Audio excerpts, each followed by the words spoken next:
Hey, what's up, everyone? Welcome back to my channel. Today, I'm going to be answering the question, does Monese allow crypto? I know this is a question that a lot of people are asking, and I'm here to give you the answer. Before I get into the main content, I want to take a moment to talk about what Monese is. Monese is a mobile banking app that allows you to send and receive money, pay bills, and more. It's a great option for people who are looking for a convenient and affordable way to manage their finances. Now, let's get to the answer to the question, does Monese allow crypto? The answer is no. Monese does not currently support cryptocurrency.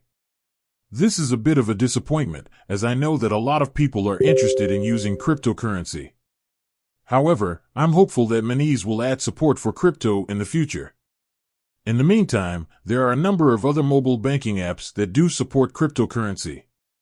If you're looking for an app that allows you to buy, sell, and trade crypto, I would recommend checking out one of these other options. In addition to not supporting crypto, Monese also has a few other limitations. For example, you can only hold a maximum of £5,000 in your Monese account. Despite these limitations, Monese is still a great option for people who are looking for a convenient and affordable way to manage their finances. I hope this answer has been helpful. If you have any other questions, please feel free to leave a comment below. With that said, thanks for watching. And until next time, stay safe and keep learning.